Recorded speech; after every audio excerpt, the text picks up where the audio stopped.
నమస్కారం గురుగారు. సూర్యోస్మిత గురుగారు, ప్రతి ఒక్కళ్ళలో ఈ మధ్య కాలంలో నరాలకు సంబంధించిన సమస్యలు ఎక్కువైపోయాయి.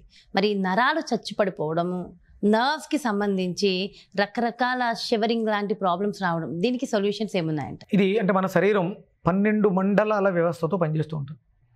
డైజెషన్ మండలం, అరుగుదల వ్యవస్థ, కిడ్నీస్, యూరాలజీ, నర్వస్ నరాలకు సంబంధించినటువంటి నాడీ మండల వ్యవస్థ, వాయుమండల వ్యవస్థ, గాలులు, బయోమెట్రిక్ క్లాక్, అలాగే డిఎన్ఏ, కణజాలం, ఫ్లష్ అనమాట, కణజాల వ్యవస్థ, స్కిన్ మండలం, చర్మ మండలం, లివర్ వ్యవస్థ, రెస్పిరేటరీ, ఊపిరితిత్తుల వ్యవస్థ, లింఫాటిక్ అనే ఒక వ్యవస్థ ఉంటుంది, lymphoma, bone, hormonal, energetic, exocrine, circulatory. ఇవి మొత్తం 12 రకాల మండలాల్లో మీరు మాట్లాడేది నాడీ మండలం. అది నరాలకు సంబంధించి అంటే పక్షవాతం, పారలైజ్ ఇలాంటి వాటిని ఎక్కువ సూచిస్తూ ఉంటుంది.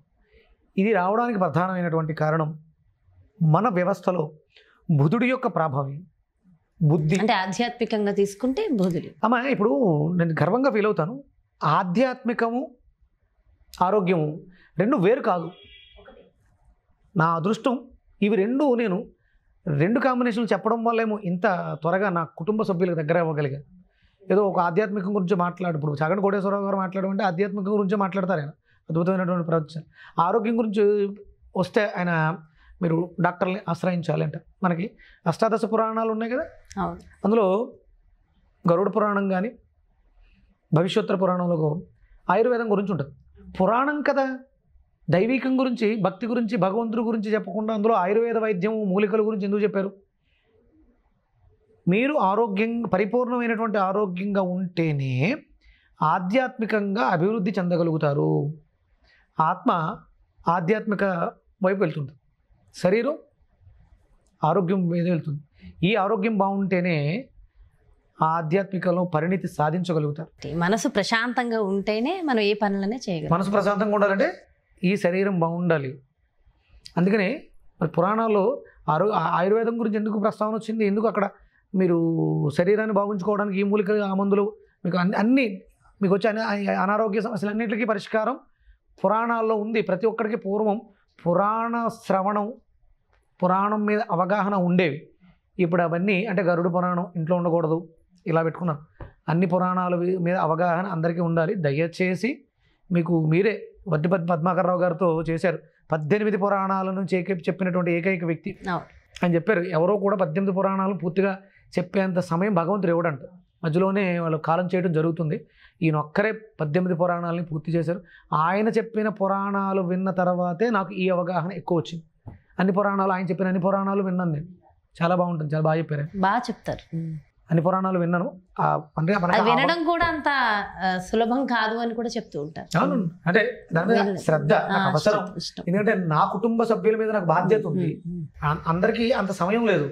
నేను ఒక్కడిని చూస్తే చాలు వాళ్ళకి అర్థం ఏ విధంగా చెప్పగలుగుతాను. ఇప్పుడు ఆయన పద్మాకర్రావు గారు చెప్పింది అందరికి అర్థం అవ్వాలని లేదు. నేను కొంచెం కిందకి దిగి నా వాళ్ళకి అర్థమయ్యే విధంగా ఎక్స్ప్లెయిన్ చేయగలుగు. నేను అంటే ఇప్పుడు కాదు, 2006 నుంచి కూడా ఈ ఆల్టర్నేటివ్ థెరపీస్ అవగాహన, ఆరోగ్యం మీద అవగాహన తెచ్చుకోవడం మొదలుపెట్టాం. ఈ సన్ స్పిరిచువల్ సొసైటీ పెట్టిన తర్వాత ఆ బాధ్యత ఇంకొంచెం పెరిగింది. అందుకని ఇవి రెండింటిని కలిపి తీసుకెళ్తూ ఉంటాం. ఎందుకంటే ఆరోగ్యం భాస్కరాధీనం. అది ఆయన ఆధ్యాత్మికం కదా, భగవంతుడు కదా, పూజల గురించి మాట్లాడాలి. ఆయన ఆరోగ్యం భాస్కరాధీనం అని ఎందుకు చెప్పారు? అది పరిపూర్ణమైనటువంటి ఆరోగ్యమే ఆధ్యాత్మిక అభివృద్ధికి దోహదం చేస్తుంది. అయితే బుధుడు కారణం అంటారు. ఇక్కడ మనకి బుధుడు కారకుడు. నరాల వ్యవస్థకి, నాలెడ్జ్, స్పీచ్, ఇదన్నిటికీ బుధుడు కారణమవుతున్నాడు. నరాలకు సంబంధించి మనకంటే మన జాతకాల్లో బుధుడు బలహీనంగా ఉన్నప్పుడు ఈ సమస్యలు మనల్ని ఇబ్బంది పెడుతూ ఉంటాయి. అందుకనే విష్ణు సహస్రనామార్చన చేస్తే మీ నర్వస్ సిస్టమ్ బాగుపడుతుంది.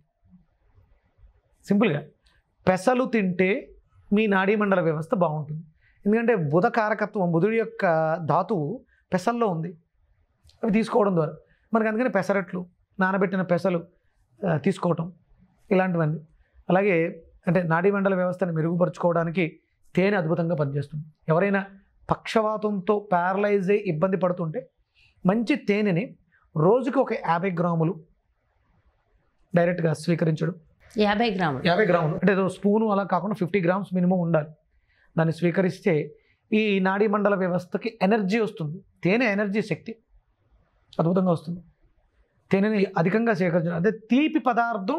ఇక్కడ మనకి బుధ కారకత్వాన్ని, చెరుకు గడకి కారకుడు బుధుడు, తీపి రుచికి కారకుడు బుధుడు.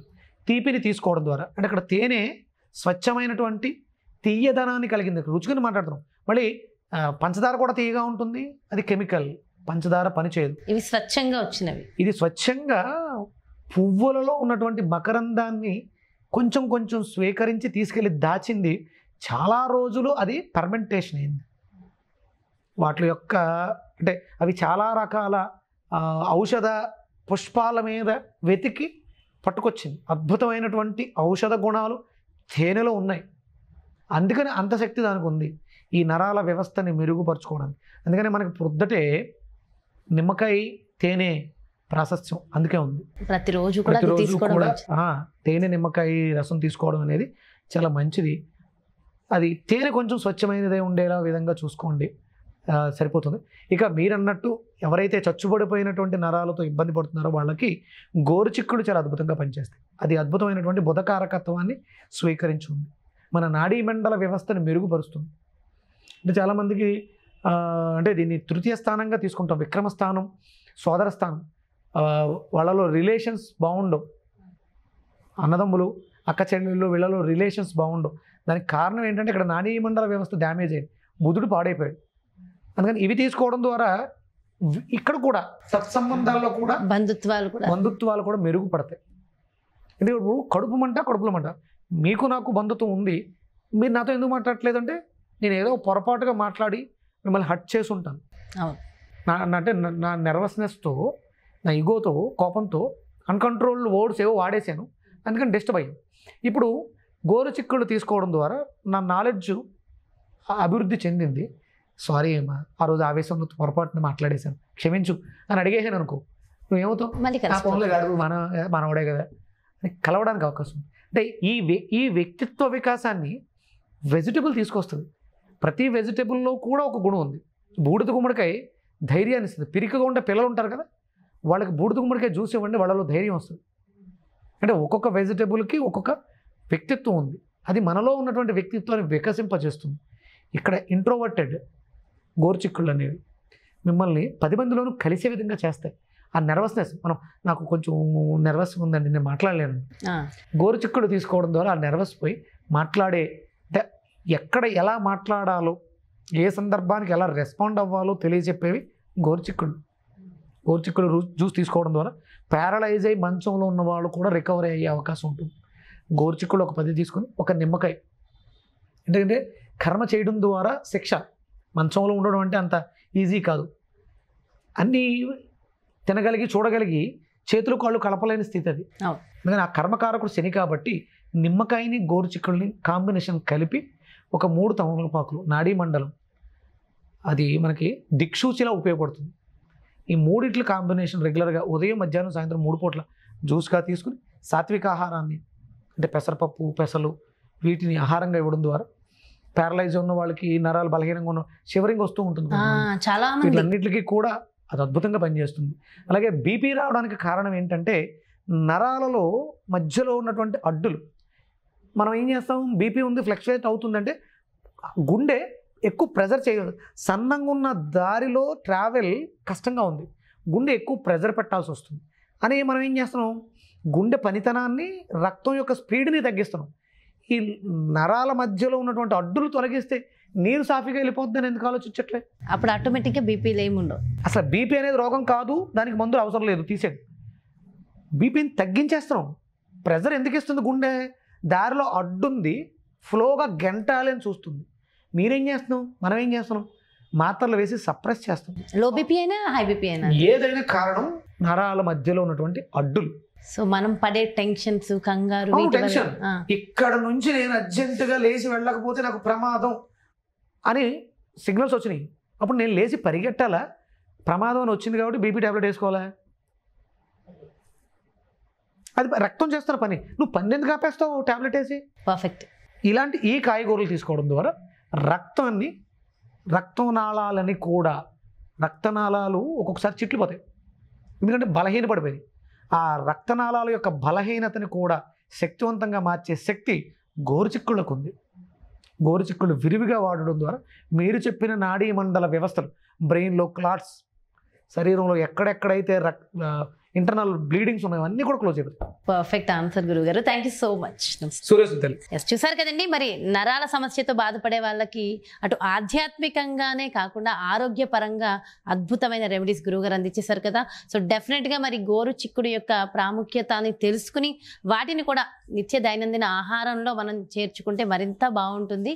దానికి సంబంధించి కూడా రెమెడీస్ చెప్పారు కదా. సో డెఫినెట్గా ఫాలో అయిపోదాం, బంగారు ఆరోగ్యాన్ని మన సొంతం చేసుకుందాం. మరో ప్రత్యేకమైన కార్యక్రమంతో మళ్ళీ మీ ముందుకు వచ్చేస్తాను. నమస్తే.